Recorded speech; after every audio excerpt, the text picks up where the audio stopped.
정부가 일자리와 기업 안정을 위해서 90조 원의 추가 대책을 발표했습니다. 코로나19 사태로 인한 정부의 지원 규모는 이제 240조 원으로 커졌습니다. 특히 기간 산업에 40조 원을 급히 수혈하는 등 대기업에 대한 지원도 강화했습니다. 대기업마저 흔들린다면 코로나가 끝난 뒤에도 경기 회복이 근본적으로 어려울 수 있다는 위기감이 반영된 것입니다. 김평경 기자가 보도합니다. 우리 경제의 토대가 되는 대표적 기간 산업인 자동차 산업은 직간접 고용 규모가 180만 명에 이릅니다. 이런 기가 산업이 휘청일 경우 일자리는 물론이고 우리 경제 전체의 도미노처럼 위기가 닥칠 수 있습니다. 정부가 대기업에 40조나 되는 자금을 급히 수혈하기로 한 것도 그런 상황만은 막기 위해서입니다. 40조 원은 채권 발행 등으로 조달하고 산업은행에 기간산업 안정기금을 설치해 공급됩니다. 유동성 위기가 급격히 커지고 있는 항공과 해운, 자동차, 조선, 기계, 전력, 통신 등 7개 업종을 기본으로 지원하고 대상을 더 추가할 계획입니다.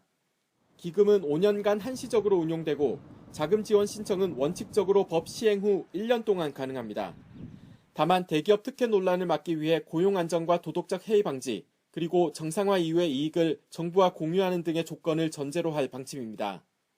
정부는 다음 달 안에 기금 조성을 위한 법 개정을 완료하고 그 전에라도 자금이 필요한 기업에는 산업은행과 수출입은행이 먼저 지원할 계획입니다. 이와 함께 정부는 회사채와 단기자금 시장에도 25조 원을 추가로 투입해 유동성을 공급합니다. 회사채 중에서도 신용도가 낮은 것과 기업어음, 단기사채까지 사들이는 건데 미국의 연방준비제도가 하는 것처럼 한국은행과 산업은행이 참여해 특수목적 기구를 만드는 방식으로 운영됩니다. 신용 등급이 낮은 회사채와 CP는 여전히 지원의 사각지대에 있었습니다. 재정 지원을 바탕으로 정책금융기관이 참여하고 한국은행이 유동성 지원을 지원하여 저신용 회사채까지 포함하는 회사채 CP까지 매입하는 중소 중견기업의 회사채 발행을 돕는 데도 5조 원을 더 투입하고 재원 소진이 빠른 소상공인 긴급대출에도 14조 4천억 원을 증액합니다.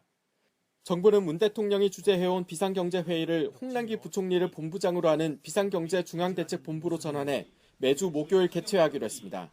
YTN 김평정입니다.